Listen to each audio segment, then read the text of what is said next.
Disney Plus brings movies, shows, nostalgia, and joy right to your screen. This podcast brings reactions, recaps, discussions, and interviews right to your mouse ears. Scott Murray, Regina Davis, and Nathan Chick are here to enhance your Disney Plus experience and take your Disney fandom to a new level. Welcome to the Disney Plus Streamcast. Hi everyone, welcome to the Disney Plus Streamcast. I'm Scott Murray and I'm here with Regina Davis. Hello, hello. Feeling very jolly. Are you? Yes. Does that mean you have all your Christmas shopping done? We're not going to talk about that right now. I managed to actually do a lot of it early this year. I jumped on it like first week of December, and now I'm like 98.5% done. And well, good for you. Yeah, it's hard because, my thing is, one of the reasons why I'll generally wait, other than just good old-fashioned procrastination, I don't like to wait that long to give things to people. Yeah. It's really hard, especially if you've got things and you really want to see their reaction, and you get it that early and you're like, this is going to sit in my closet or whatever for 3 weeks and I can't give it to anybody. Can I try to make an assumption about you right now? Sure. That you bought Kenobi's Christmas gifts before anybody else's. He was very early on, but you know why? You can get all of his in one place. Oh, that's true. Yes, Kenobi is going to have quite a few things in his sock, including a new collar and some bandanas to wear that are geek-themed. Like, he's got a Thanos toy that he's going to be able to chase after and all that stuff. So he's going to have a good Christmas, I think. Awesome. Yeah, my dog's into geek stuff, too. This is a very apropos conversation because everything we discuss today, later on in the show, will be related to holidays and Christmas because we're going to talk about some of the programming we've had a chance to watch on Disney Plus that are tied to this time of year. Our featured discussion will be about Noelle, since it is, one of the new films that was made just for Disney Plus, and B, because there's a little bit of history to Noelle on this show, even before we all had a chance to watch it, which makes it even more fun. There is beef to be squashed. Lots of beef to be squashed, and we're going to figure it all out today. But before we do that, since it is the last show of 2019, we need to get one more round of news, and the only way we can do that is get news with Nathan.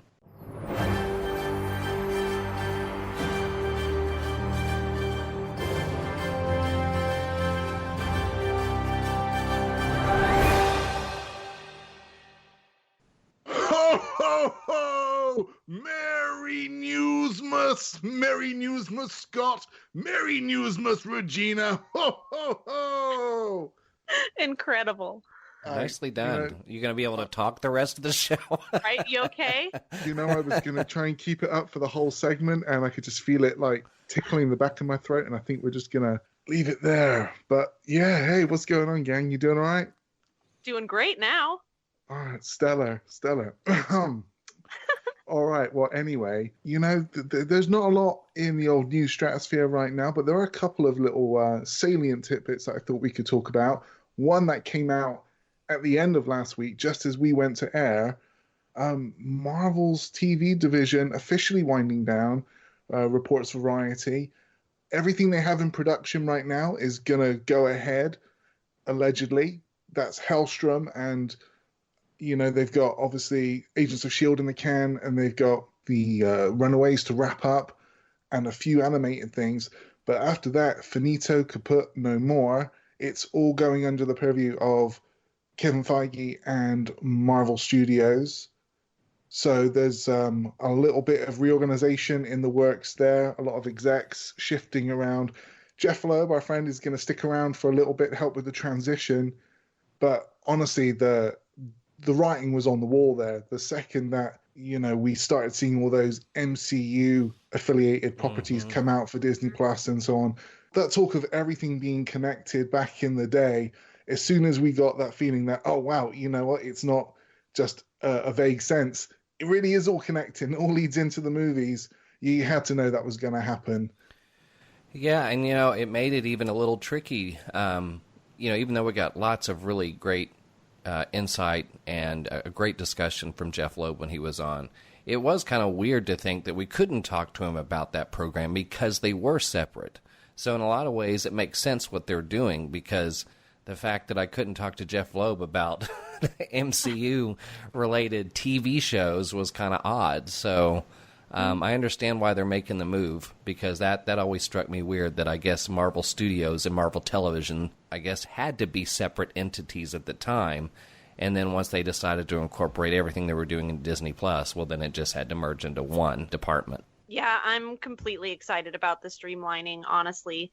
I'm excited that Jeff Loeb is going to be involved in the transition, because sometimes with major changes like this, as much sense as they make, there can still sort of be a bit of whiplash and mistakes can be made. But it seems like they're trying to do this as carefully as they possibly can. And so I'm looking forward to see how that changes things. As much, I guess, stick as they got for not being as connected as we would like to see. And, there's lots of reasons for that, whether it's the divide between the two divisions, the Feige on one side, Perlmutter and Jeff Loeb on the other, or whether it's just because of scheduling and, you can't really tie in TV shows to cinema productions when they work on different sort of scales and different timetables and all that business. They had a pretty good run, though, didn't they? Yeah. I mean, Agents of S.H.I.E.L.D., pretty solid, really when it found its footing. Agent Carter, we stand for that real hard here, I know. The Netflix shows, absolutely fantastic. Probably the only real clunker amongst the bunch. Some might say Cloak and Dagger. I give it a thumbs in the middle. Inhumans sucked, but I'd watch it.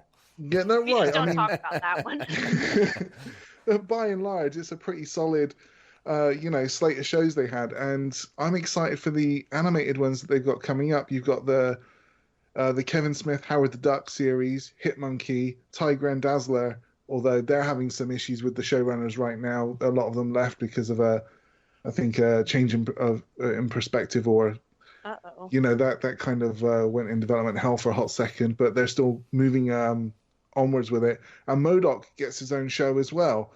And yeah, I mean, I'm psyched for that. So, Marvel TV, even though kind of gone too soon, perhaps, not like they didn't leave some awesome stuff in their wake. And, obviously we're excited to see what comes next. While we're talking Christmas a little bit for this show, Home Alone's getting a reboot for Disney Plus. I had no idea. But Archie Yates, who's the child lead in Jojo Rabbit, is getting the Macaulay Culkin role in the reboot, and it's been directed by Dan Mazer, who the name rang a bell, and I didn't know until I went and IMDb'd him. That's Sacha Baron Cohen's writing partner. He did all his Ali G and Borat and Bruno stuff with him. Oh. So that's kind of a bit of a departure from what he's used to doing. Yeah. He did do, was it Dirty Grandpa was his last movie, I think, in cinemas with Zac Efron and Robert De Niro. So I don't know how that really translates, but I am all ears. I'll be glad to see that when it comes out. I'll be there first in line. Big fan of Sacha Baron Cohen. Yeah, I agree. He's got an excellent track record, and he's an incredibly versatile guy. So while this isn't his normal shtick, I think this is something that he could probably pull off pretty effectively. A Home Alone reboot isn't really something I'd ever considered needing, but I'm definitely open to it. Yeah, that's what I was wondering, is what you all thought of that. I mean, generally, a lot of movies like this that so many people consider to be classic or maybe even tied to holiday films, there's so many out there that get rumored that they're looking at maybe doing reboots, and a lot of times people who love the originals are like, no, don't touch it. And it just seems to me that this would have been one of those movies for most folks. I don't know what the consensus is. I don't know what people think. If anybody out there is listening and they love Home Alone, feel free to hit Disney Plus Streamcast and let us know, because I'd be interested to know what people think that are really passionate about that movie, about them even doing this, because it is risky. Anytime you do it, it's risky, because it's automatically going to get compared to the original. And it could absolutely completely flop.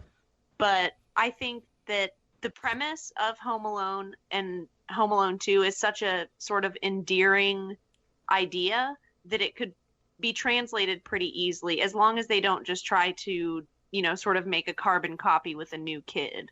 I think there's sort of some other way to say, oh, there's this other kid who, he's got a lot of ingenuity, he's got all this stuff, he's in a tough situation, and it's just sort of got Home Alone nostalgia. I'm hoping that they do it right, because I think it could be very, very adorable. And, the rest of the cast apparently isn't any slouch either. The leads are Rob Delaney from Catastrophe, and he's been in, Deadpool 2 and Hobbs and Shaw. Also, Ellie Kemper from The Office. She's going to be in it as well. So apparently not as Kevin's parents. It's supposed to be a different couple. I don't know if that means they're the new Wet Bandits or something. But like we say, I'm excited to see it. I wasn't for Lady and the Tramp, and I enjoyed that. So, I'll give Disney Plus reboots the time of day, I guess, until they prove me otherwise. Revisiting one of the things we talked about last week, the History of Disneyland auction that they had at Van Eaton Galleries in Sherman Oaks, California. Those lots really made records and kind of just had so much interest. All those items, and we're talking about more than 1,500 items, 480-page catalog, went for $2.3 million. Disney mania, just, the fever runs high right now. People are just crazy for anything Disney. A couple of bits that just blew my mind when I saw it. They had the guidebook we talked about from 1955, which had all the concept art of Disneyland, explains the vision and the concept for the park, and it has Walt Disney's signature on the inside cover. They thought we'd go between $7,000 and $9,000, went for $67,000.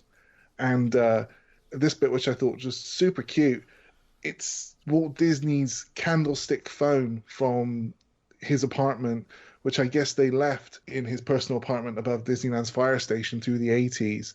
But they thought we gave it $2,000 to $3,000, went for $43,000. And it's, one of those old-fashioned phones, with a foot-tall kind of receiver thing, and you pull the little, the listening bit off the side there so you can hear. And yeah, I just, when I saw that and just some of the prices, that those things are going for. If you thought you're going to get a steal this Christmas, man, you were wrong, but you got to own a piece of history. So, fair enough. Well, it's always nice when you're putting something like that up for auction, and it surprises you by selling for a lot more instead of a lot less. Oh, yeah. Because one of those things happens much more often. And something else, just to end with, if you want your own piece of memorabilia from a really hot Disney Plus property right now, we're talking The Mandalorian. If you go to Jon Favreau's Twitter feed, he's got a little craft project for you. It's the I don't know if you call it a blueprint or the guide. It's the child, the baby Yoda in his little floating crib. You can kind of cut it out and fold it together and make an origami Christmas ornament. It's all there, all the directions are there, the tabs are there, you just got to print the page and cut it out and fold it all together and get your tape and, your thread out, and then bang, you got a baby Yoda on your tree, mate. As a man who knows a thing or two about Christmas ornaments, I thought that was kind of cute. That is awesome. I love that so much. Well, speaking of baby Yoda and Christmas, did you see what I shared on our Twitter today? Mm-mm. It was a Christmas cookie hack. Basically, somebody had taken like a cookie cutter of an angel. So you have the angel and then the wings are popping out. And they took the head off. so it's kind of rounded at the top, and then the wings are popping out. And then they colored it green and gave it eyes, and it was a hack to make Baby Yoda cookies. Aww. That's so cute. It's like popping a head off an angel. Oh my God. And turning it into Baby Yoda. Aww. The end justifies the means. That's God. right. I love it. You need a mold so you can make Baby Yoda cornbread to dip in your soup. Something like that. I don't know. No, what's going to happen is someone's going to find a potato chip in the shape of Baby Yoda, and they'll sell it on eBay for $10,000. Mm-hmm. To me. Don't put that into someone's sock. It probably won't make it out in one piece. Mm-mm. All right, my dudes, and that is what I have for you. All the news in. You thought you were going to get coal in your stocking this Christmas, and you got some good news instead. You're welcome. And some ho-ho-ho to go with it. Yeah, and an excellent Santa Claus impression. Ho, ho, ho! Merry Newsmas, everybody, one and all! Wow. That's your lot. So You're not good. doing it anymore. That's it. I'm done. You better be. We've got a show to finish. Yeah, we have a little more to talk about.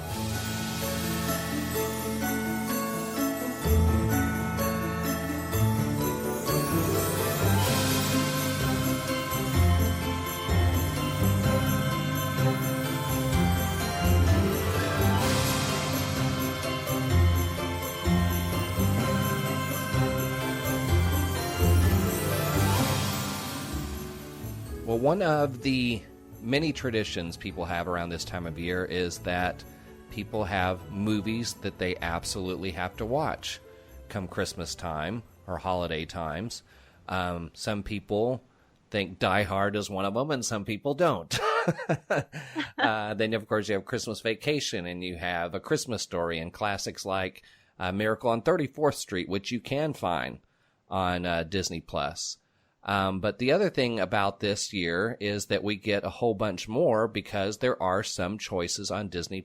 And we want to talk about classics. I mean, you can find some classic holiday-themed animated shows and films from your favorite Disney characters. Amongst the many things you can check out there, I think the Santa Claus is on there, and there's quite a few things. You could definitely almost spend an entire day watching some of the holiday programming on Disney Plus alone. So that's why we thought it would be a good idea today to dedicate the second half of the show to some of those that we got to watch just in the last week. And we've all had a chance to watch a couple of these, and we'll talk about those before we get to Noelle. I had a chance to rewatch something for the first time in a long time, and then I watched something for the very first time, even though it was made in 1999. So I know it's going to shock everybody, but the first thing I will mention that I watched was Muppet Christmas Carol. Shocker. And this was an interesting kind of turn of events for me. I think I enjoyed it more the second time than I did the first time. And I think the reason was when I saw it the first time, it was the first film they had made since Jim Henson passed away. So it was already for me an instant adjustment. I could tell it wasn't him voicing Kermit. Nothing against Steve Whitmire. Steve Whitmire did fine. But it was that first time where you just know. And it's not that it wasn't entertaining. It was. But, he had such a magnificent sense of humor and a way to spin things. And you're never going to be able to replicate that. So it's not like I was going into the theater thinking, oh, they're going to have to make this like Jim would make it. Well, that's impossible. So it was an adjustment. And this time I watched it just because I wanted to see it again. And it really, I don't think I gave it enough credit. I mean, it really is a sweet story. It's a nice retelling of it. The one thing that I think does stay consistent is that Gonzo and Rizzo steal the movie. A lot of the humor comes from them, and their chemistry is just really, really good. There's nods to several Muppet themes in it. It was really cool how they incorporated Muppet characters like Statler and Waldorf into the ghosts.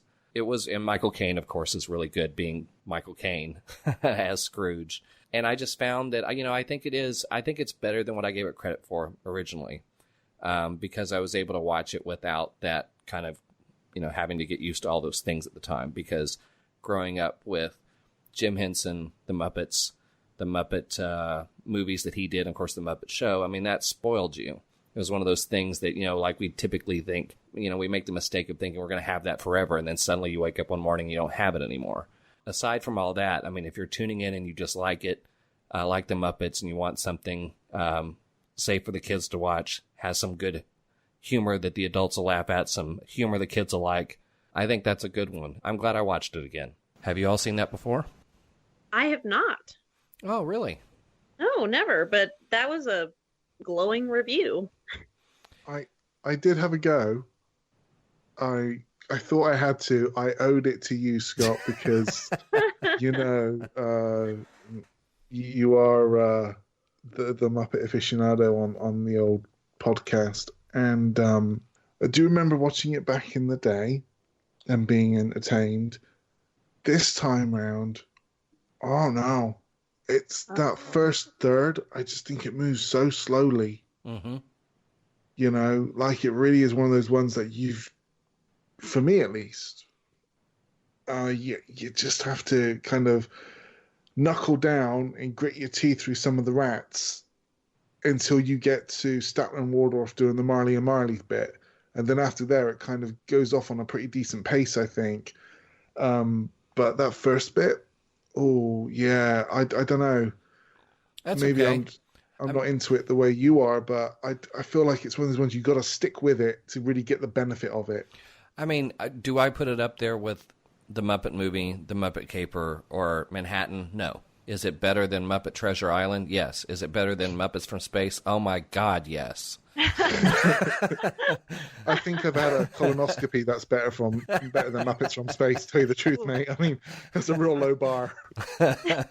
Well, I think it's definitely worth watching. What I mean in Regina, basically Gonzo plays Charles Dickens. So he and Rizzo are together as they try to follow Scrooge around and the ghost and what's happening, and all these different things, all these different challenges come up along the way for them to be able to follow everybody. And there's just really funny banter between the two of them. So yeah, no, that's interesting. I'd be interested to hear what Regina thinks when she gets to watch it. The other thing that I made time to watch was, I think it was Mickey's Once Upon a Christmas, which was made in 1999. And it's kind of cool how they did it. It starts off with a narrator, and it's on this Christmas tree, and then these 3 presents appear in front of the Christmas tree, and each present represents what the 3 stories they're going to tell. So, like, the first present is a sailboat, and that's the story with Donald. And for whatever reason, Donald at his house he's got a clock with a sailboat on it, and he gets up in the morning wearing a admiral's hat. But it's a really kind of sweet story about his nephews, because it's got Huey, Dewey, and Louie. It's got Daisy. It's got Uncle Scrooge. And it's just about, appreciating what Christmas is beyond presents. And then there's the middle one is Goofy and his family. And the kid is told at the beginning that Santa's not real and struggles with that until, obviously, Santa shows up. And, I mean, it's because Pete is next door. And Pete's not known for doing really nice things, so he tells, Goofy's kid that Santa's not real, and it bugs him the whole time until Santa shows up. And it's really cool what Santa does when he shows up to make things right. And the third one, of course, is Mickey and Minnie. And it's also got kind of a sweet message, too. It's about an hour long. It's 3 stories. They're all kind of tied together through these 3 presents on the tree. It's kind of a nice little sweet, fun story or set of stories. The type of stuff you would expect from Disney animation. Yeah, that sounds really sweet. I watch that one every year. That first cartoon, the Donald Duck Stuck on Christmas, that bit just has me rolling. The bit wherever, Aunt Gertie comes in and hugs Huey, Dewey, and Louie, and that expression on their faces. I just love it. It's a classic for me. It's one of those ones that, without fail, I'll watch that before I watch anything Charlie Brown or Rudolph or anything like that. That was the Christmas that, I grew up with. Okay. So, yeah, I heartily recommend that. I'll have to check that one out, too. So I went back and rewatched The Nightmare Before Christmas, which I actually have never done since I was a kid. That movie has some of the most mesmerizing animation that is still impressive now, that I was just completely blown away. I have to be honest, and I'd forgotten almost entirely what the movie was about because I was really young the first time I saw it. But it is so wonderful. And if there's anybody that hasn't seen it in a while, definitely go back and watch it. Because I'd always seen a lot of, Nightmare Before Christmas stuff always in pop culture. And I didn't really get it. I wasn't privy to why everyone was still so about it. I get it now. I totally get it. I was wrong the whole time. I'm in. I also ended up watching something that wasn't a classic Christmas movie, but it was about what they do at the Disney parks in order to sort of spread this winter wonderland environment over the entire place. It's called Decorating Disney Holiday Magic. Oh man, I watched that too. Dude, wasn't that amazing? It's narrated by Whoopi Goldberg.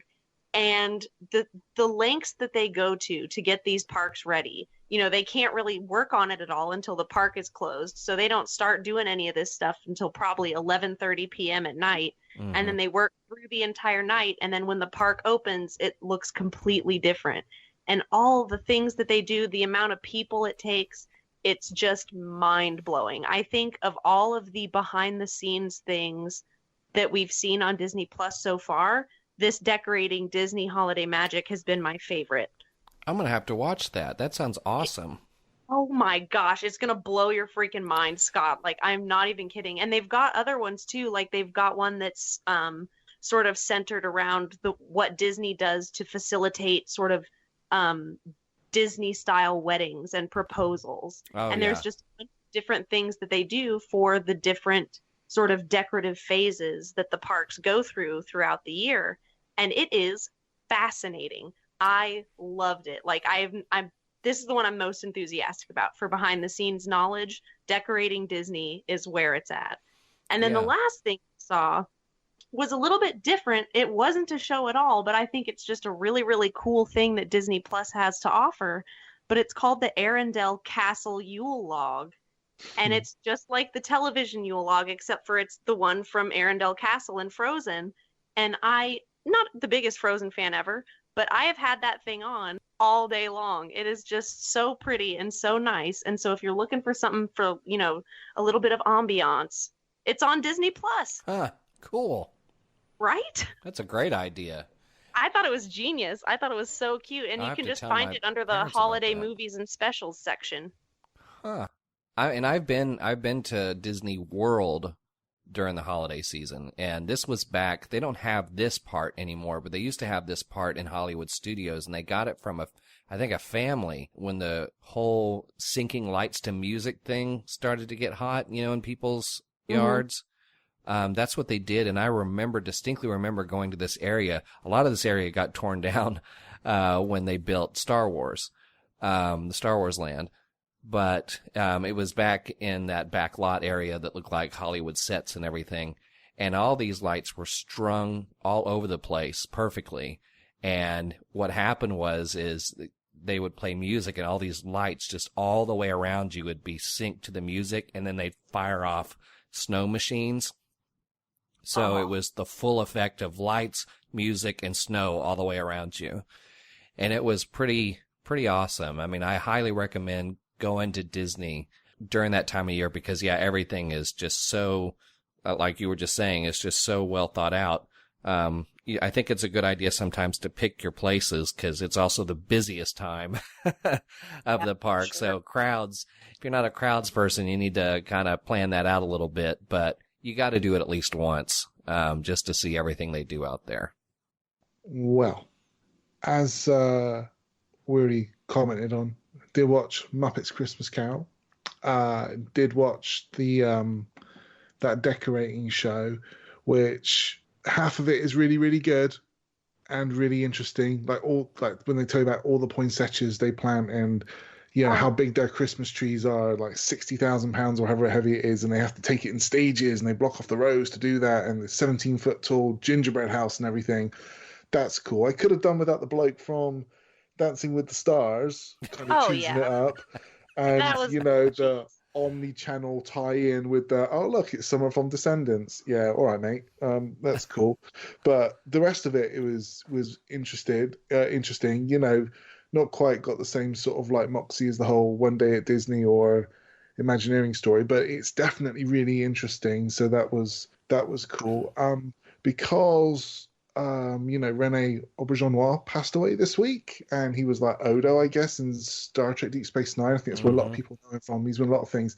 He's in a movie on Disney Plus, a Christmas movie, The Christmas Star, which has got Ed Asner in it as kind of a Santa type person. So I did watch that in his honor. Apparently, Ed Asner has been Santa a whole bunch of times on TV, and this is the first time he ever played Santa. It's a movie from the 80s. It was a Disney Sunday movie back in the day, and Ed Asner plays an escaped convict. He's like a con man, a fraudster of some description, who he manages to get out of the clink wearing a stolen Santa Claus suit. He goes and knocks over the Santa Claus that's visiting the prison and just walks out dressed as Santa, and all the guards are like, "Oh, watch your Santa. Yeah, carry on, mate. You're fine." And he's gone out to try and find his ill-gotten gains from the last sort of like heist he pulled off with his partner Lucky, who stashed all the cash in Christmas decorations in a department store. And there are some kids who are beleaguered because the Mr. Sumner, their mean old landlord, who's played by Rene Auberjonois, is threatening to evict them all. You know what's going to happen. Those kids, they charm that Santa, and that Santa's using them for his own ends. But then he kind of feels the magic of Christmas, and you get the rest. It's fine. It was fine. It was on. I watched it, and I won't watch it again. But I was glad to celebrate, Rene Auberjonois. That was nice. The other thing I watched, because I am a glutton for punishment, and I texted about this in our group chat earlier this week. I watched The Wonderful World of Disney: A Magical Holiday Celebration. Oh man, I mean, if I'm generous, apparently I was treated to sneak peeks of several Disney parks and a behind-the-scenes look into the Star Wars Rise of Resistance, which was fun. So fast forward through all of it and watch it for that, and then just turn it off. I knew it was bad. Whenever I saw like the Magic Kingdom bit all light up, and I was like, "Oh, this is cool." And then all these people who didn't know who Sting was are shouting and cheering for Sting, who comes out and sings that famous Christmas song, "Message in a Bottle." And then Shaggy comes along and starts doing that thing that he calls reggae, and it's like Christmas inspired. And because Pentatonics are always short of a couple of quid at Christmas, they show up for a few songs. And Portugal the Man are covering songs as well, for like Christmas, Merry Christmas everyone and Wonderful Christmas Time. And I know that we needed that. And Emma Bunton is hosting it from the Spice Girls, which, back in the day in Britain, a huge Spice Girls fan. How could you not be? Baby Spice, love her. She's really annoying these days, go figure. And Matthew Morrison from Glee, who they're really quick to point out, he's Tony, Emmy, and two-time Golden Globe nominated. Yeah, but he's never actually won anything, and there's a reason for that. And oh my God, just the cheese. And the bit that got me at the end, and I was like, no, I expect this to be a Disney puff piece. And I knew what I was getting into, and all these people cheering and shilling for Disney so hard. Yeah, okay, cool, it's Christmas. I'm going to be real, real cool until the end, where he couldn't even carry with all his charisma the crowd in this sing-along. He comes back at the end. I guess he's got a Disney album coming out, and he starts singing yo ho, it's the Disney life for me, everybody, and very half-hearted sing-along. It was a bad idea. It was not inspired.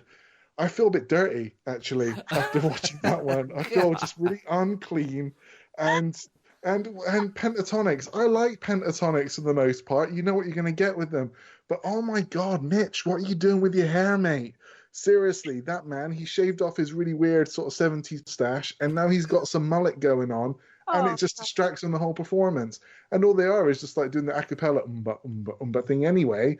So, they're not the most visually arresting group. And then that bloke comes along like, oh man, just...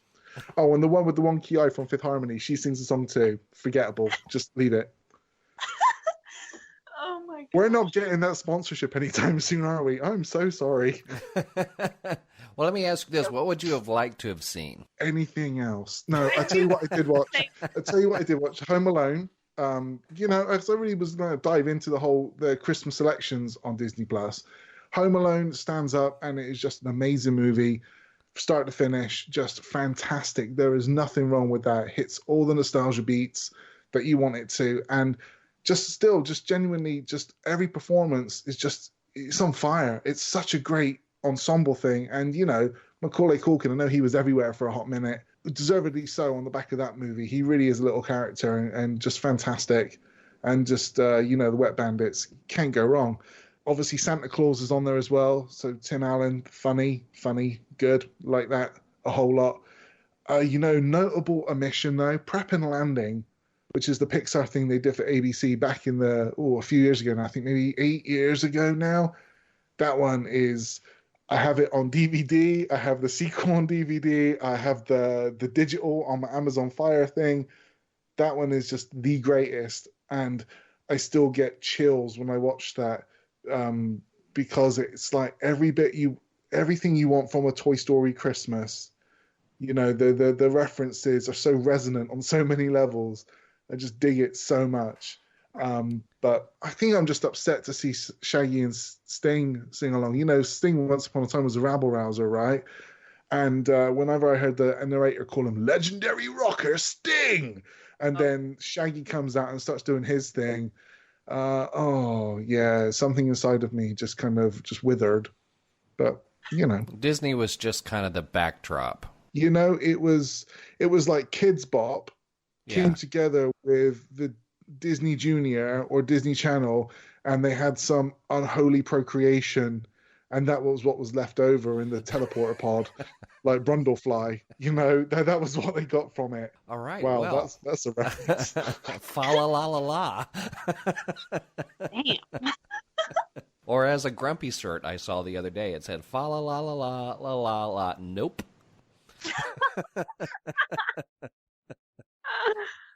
I like it.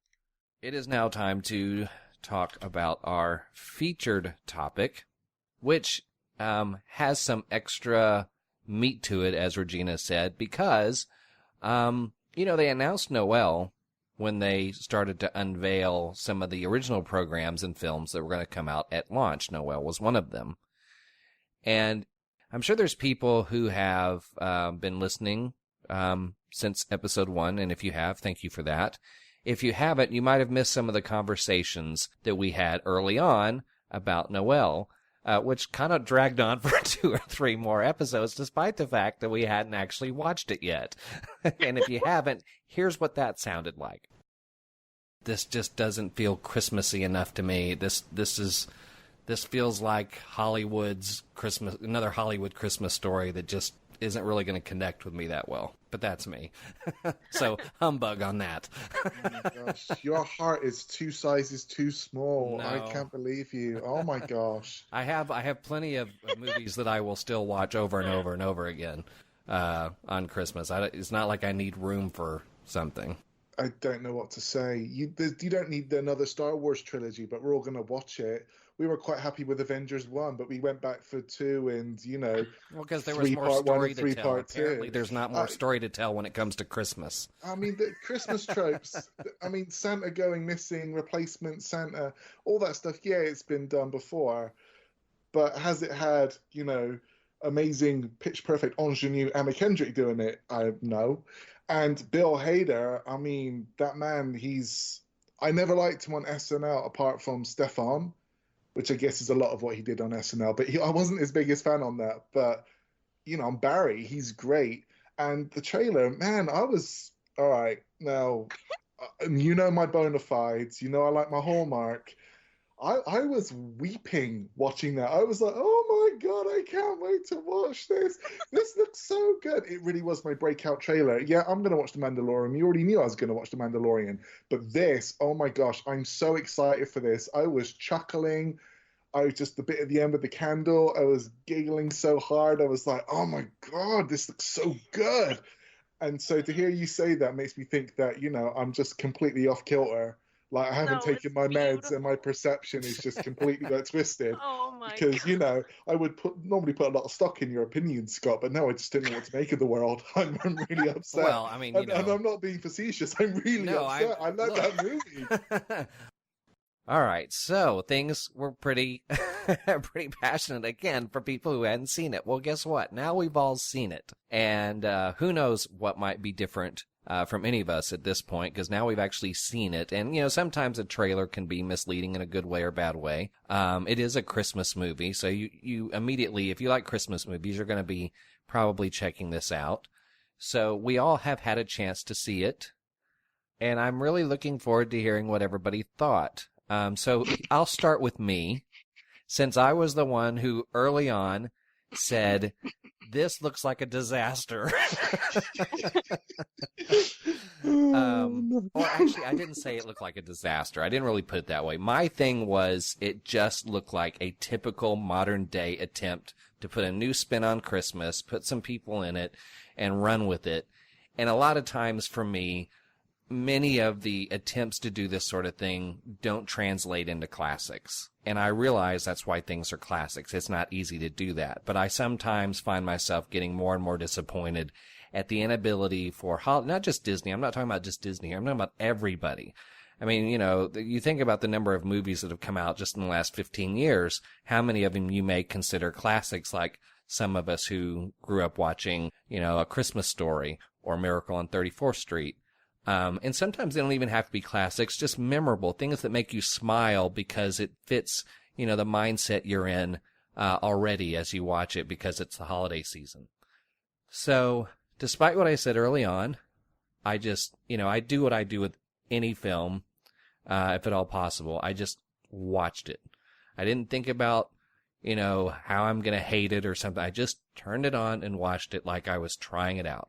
One of the best things about the movie is the wardrobe of the private investigator, because this is, as a diehard... That's the first thing you said. Yes.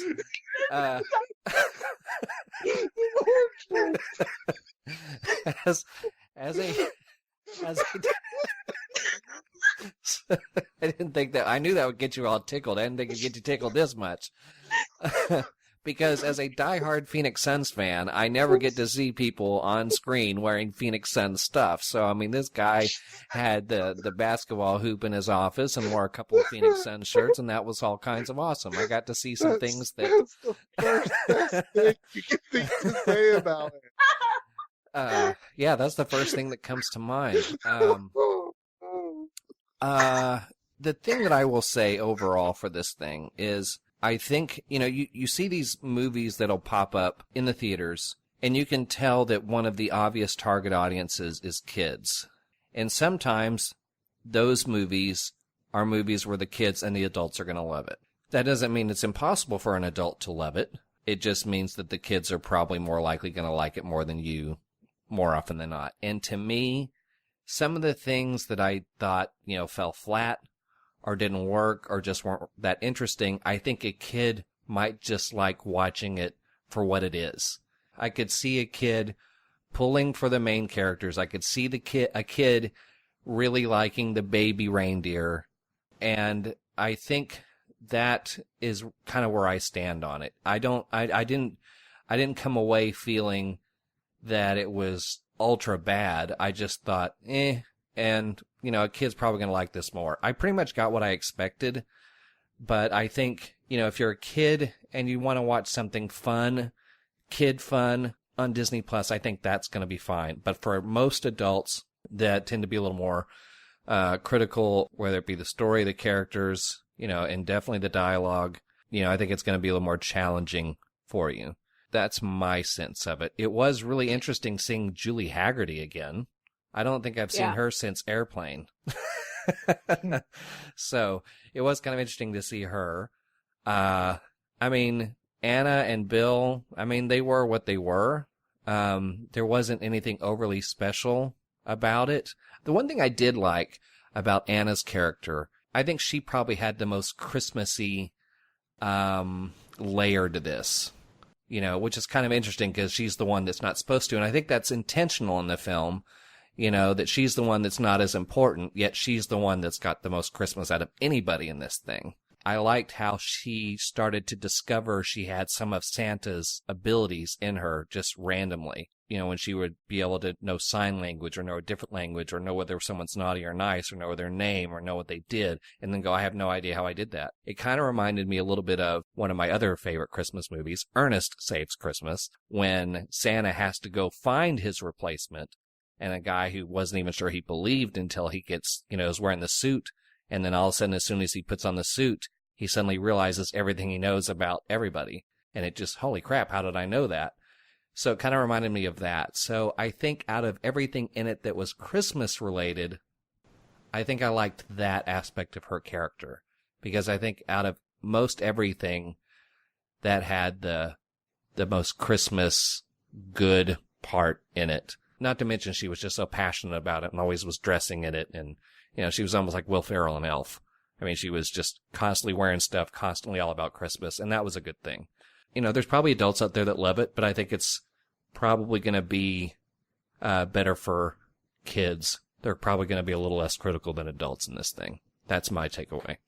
So I went into this pretty enthusiastic, just because I'm relatively easy to please when it comes to Christmas movies. I could take them or leave them. So I had no real expectations going in, but I was ready to like it. So I'm just going to go ahead and put one more nail into the coffin of any potential sponsorships and say what a steaming Christmas turd this movie was. Oh my God, I think my boyfriend almost broke up with me for making him watch it. I am not even kidding. Our relationship has not been the same. I'll admit there were a couple moments where I got, I would say, a small, sensible chuckle, or there were a couple things that I thought were cute. I realized that this movie wasn't made for me and that it was, more made for kids. Mm-hmm. But I think that the Christmas jokes and everything like that, just the various things that they did were so dumb and so clumsy that even a kid would be able to tell. This is not well crafted like Phineas and Ferb. It just isn't. And like you mentioned, this is sort of a Will Ferrell in Elf situation. I'll just go watch Elf if I want to see that. We've seen it done right. It was clumsy. It was cringy. And at many points in the movie, my boyfriend turned to me and asked if we could stop. And I said, no, we have to finish this. It is a talk show topic. It's for the podcast. It's required. Please. I had to beg him to actually finish it. And then when you finally get to the end and everything is getting its bow wrapped on top, that dumb little twinkle that comes in her eye just made us bust out laughing harder than I think I've laughed in my entire life, just because I thought it was so stupid. But if you have a child that is young enough to not be sentient whatsoever, there are a lot of pretty colors. And that's my take. Yeah. I mean, there were some little, where they would, was it kind of infuse ho, ho, ho or something like that, or some sort of Christmas terminology into everyday language in a way that's supposed to be wink, wink, nudge, nudge, and it was kind Oh my Garland. It was so forced. Yeah, it was, it well, was. Oh my Garland was probably the only one that really worked. Oh my Garland. Like whenever they're trying to settle down the courtroom, the Christmas courtroom, and they're like, God rest ye merry gentlemen. I'm like, just come over here so I can punch you in the face. That is just so silly that I just couldn't do it. I couldn't do it. Nathan, you probably had more writing on this than anybody. So what did you think? Well, now some are going to say I was foolish to bank my reputation on the writer and director of Miss Congeniality 2. Some people would say that was a churlish act. And you know what? I'm just going to say I had the courage of my convictions. How do you, work with me here. How do you get Anna Kendrick, America's sweetheart, right? Mm-hmm. Bill Hader, one of the greatest funny men of our generation, and Billy Eichner, who is just a tour de force himself. He's hilarious. How do you put all three of these people in a movie and just have it be a forgettable, boring snooze fest and just give them no room to breathe? There's no energy, there's no action, there's no excitement. Those last two people are really kinetic performers. They're fantastic when they get to inhabit their space, almost like Robin Williams, the way he did. You don't get any of that. It's boring and it's pedestrian and it's tired tropes that we've seen before. And honestly, I was a bit sickened because, I went to town for that movie. We had some fighting words about that movie, and now I have to suck it up and just be there like, yes, Scott, you were right. And I can't tell you just how much that hurts and just really? It chafes me. Like I'm chafed all over by that, just, disgusted. And never mind all that, right? There's some of the other bits that I was just completely just dismayed about. Shirley MacLaine, who's in the movie just for a paycheck, Shirley MacLaine, one of America's greatest actors, is just there for snarky comments and giving people the stink eye. And the soundtrack, I was like, man, this music is so stinking bad. I can't stand this. I looked it up. It's by a band called Lawrence. The lead singer and writer of that band is Clyde Lawrence, the son of Mark Lawrence, the director. And it's like, that's how you got the job, you punk. You suck. You really, really suck. Your dad made a sucky movie and you put your sucky music in it to get your sucky family more vacation passes at the Disney Vacation Club or whatever it is, Club 33, the fancy villas and all that nonsense. You were sucking up to those dudes and getting all the cash. And, frankly, I want a refund. Honestly. If it wasn't for The Mandalorian right now, I'd be pretty upset. Oh, man. And I swear, if I had to watch that elder elf lick his gavel one more time, I was going to lose my mind. Like, the first time they showed it, I was like, okay, that's a little weird. And then they did it like 3 more times, and I was like, I get it. It's made of peppermint. Oh, God. Oh, that joke never gets old. The two saving graces about it. One, I don't have a problem with anything that addresses gender equality. I'm fine with that. Santa Claus doesn't have to be a man. I guess historically he does, but anyone's capable of spreading, light and cheer and goodwill in the world, and I like that. That's a positive message. And I also like that the thing you thought was coming with the love interest didn't actually happen that way. I was worried it was about just that. Yeah, single dad just becomes a better dad, and platonic, and that was great. But the rest of it, set it on fire, put it in the dumpster, set it on fire. Merry Christmas. Nope. And that's funny because Anna Kendrick, right, on IMDb, it said Anna Kendrick wanted to star in the film because she always wanted to be part of a holiday feature that families would be able to rewatch together over the years. Nobody is rewatching this. Not I one watched person. it twice because I had to try and prove Scott wrong. Mark my words, it will happen one day. It didn't happen with this. Maybe with episode 9, you hoser. But I'm not having it. Like, no one's rewatching this, Kendrick. You done messed up. Oh, God. Nathan, my heart was breaking for you as I was watching this movie. Every dumb quip, every, just poorly delivered line or poorly acted scene or just goofy anything. I was like, oh, no, he's going to have to talk about this. He's going to have to eat crow. Oh. The only thing about this is that Scott is a gentleman. He is just a thoroughly well-respected pillar of his community. There's no way he would layer that on top of me and just make me eat that forever and ever and ever. Oh, but I did hear he was looking for a new news guy, so that's a weird... Weird flex, but go off, I guess. No. I would have been more than happy to come on here and say I misjudged it had I really liked it. One of the things that happens in fandom, where there's a lot of people that I got to figure that are into all different types of fandoms, including Star Wars and Marvel, that listen to this show and other shows like it. We have, if something's reviewed negatively, sometimes the narrative is, well, you were just out to get it to begin with, which is rarely true. Because there's always an example you can go to where the opposite happened, where they really like something. The critics are out to get this franchise or this franchise.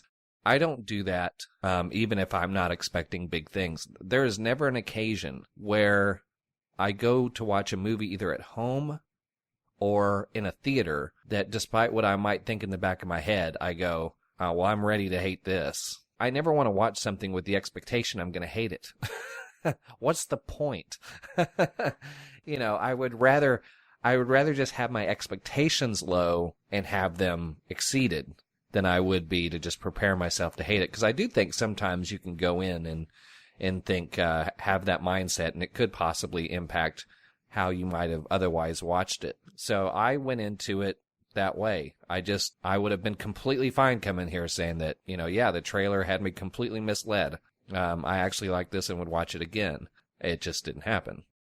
But I also think, again, it's an example of how hard it is for people to make, really good holiday Christmas movies that are in the mainstream. I know there's lots of people out there that like the Hallmark Christmas movies because, and part of it, from what I understand, is, they don't pretend to be anything other than what they are. But as Nathan was pointing out, there's a lot more, gravitas to this because it's on Disney's platform. It's got the Disney name on it. It's got names attached to it that you expect big things from. From Bill Hader's standpoint, for a guy that's so funny and capable of doing so many things, it's almost like they gave him very little to do.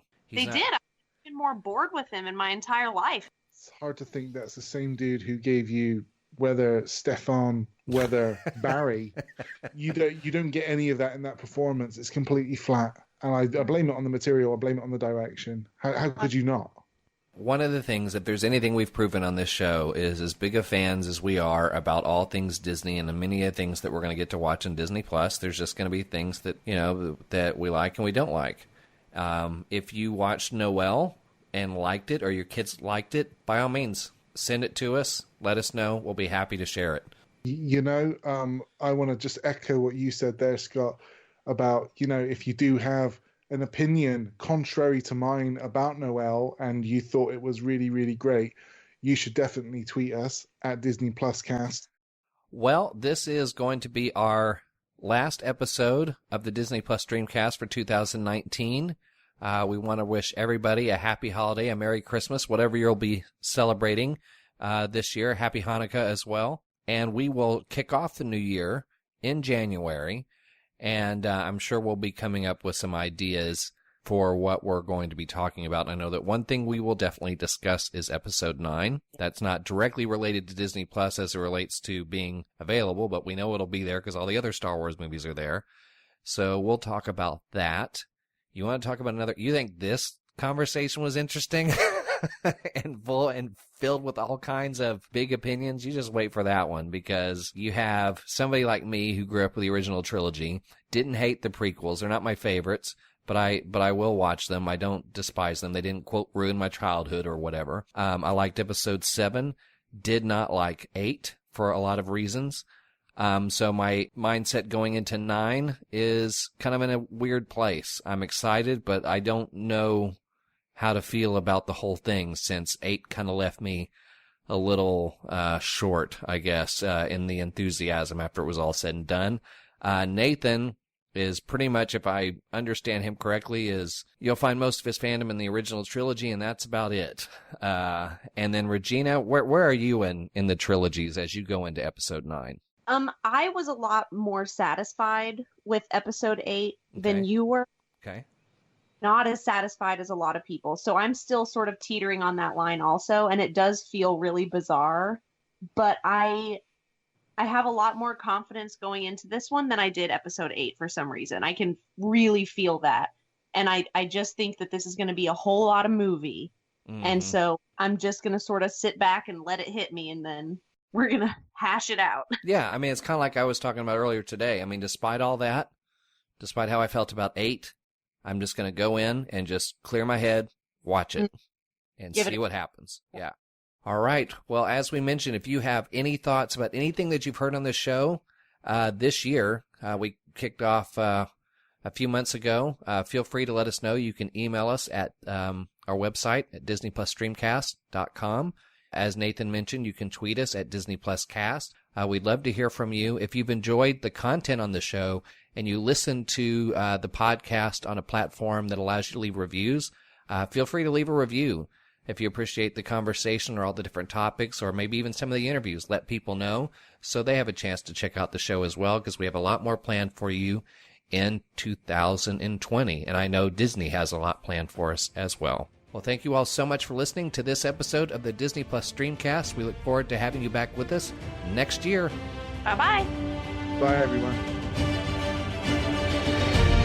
The entertainment, adventure, and magic on Disney Plus never stops. So join us for the next episode of the Disney Plus Streamcast. You can subscribe to the show on podcast providers like iTunes, Stitcher, and Spotify. Search, stream, or download any episode on our website. While you're there, get news updates, watch videos, follow us on social media, and check out the Streamcast Spotlight. Just go to DisneyPlusStreamcast.com. Thank you for listening.